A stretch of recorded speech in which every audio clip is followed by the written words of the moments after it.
Let's look at Psalm 1 through 3, and Ephesians 3:17 through 19 to see how we can be like a tree growing in God. Psalm 1 through 3. Blessed is the man who walks not in the counsel of the wicked, nor stands in the way of sinners, nor sits in the seat of scoffers. Wicked, sinners, and scoffers. These are three things that are not of God. Wicked, to not walk in the counsel of the wicked, means to not do what the wicked people tell you to do. Nor stands in the way of sinners means sinners are those who disobey what God's word says. Nor sits in the seat of scoffers. A scoffer, well, that's one who mocks God. Blessed in this verse is similar to the word happy. Verse 2 says, but his delight is in the law of the Lord, and on his law he meditates day and night. Delight is similar to happy, but it's a lot deeper. Delight is to take joy in what you have or what you do. To delight in something is a deeper happiness that is only of God. It is pure joy. So what happens if you don't do what the wicked, sinners, and scoffers do, but take delight in God's word? Well, he is like a tree planted by streams of water that yields its fruit in its season, and its leaf does not wither. In all that he does, he prospers. You see, a tree planted by water, that's a safe, sturdy, healthy tree. It's planted right where it needs to be to grow and thrive. And it's going to grow tall and strong. Trees that aren't planted by water, they wither, they dry out, and they cannot produce good fruit.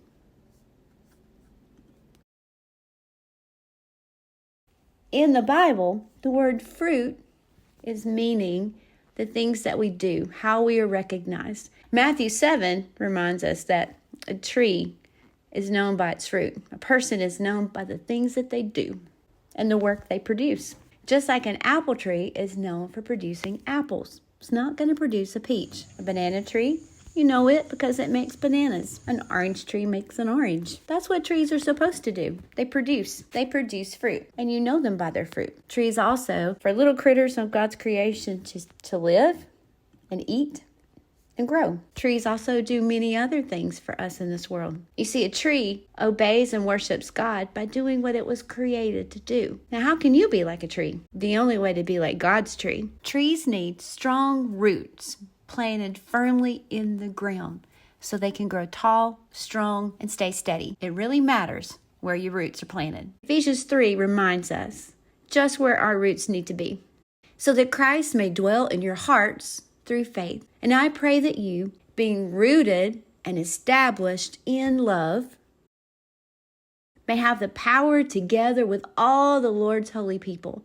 to grasp how wide and long and high and deep is the love of Christ, and to know this love that surpasses knowledge, that you may be filled to the measure of all the fullness of God. Trees need those roots planted deeply in good soil. That's where they get their nutrients, their water. This is how they hold firm to the ground.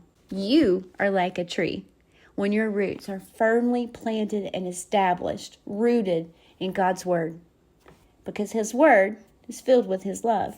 And when your roots are there, you will produce good fruit, God's fruit. But his delight is in the law of the Lord, and on his law he meditates day and night.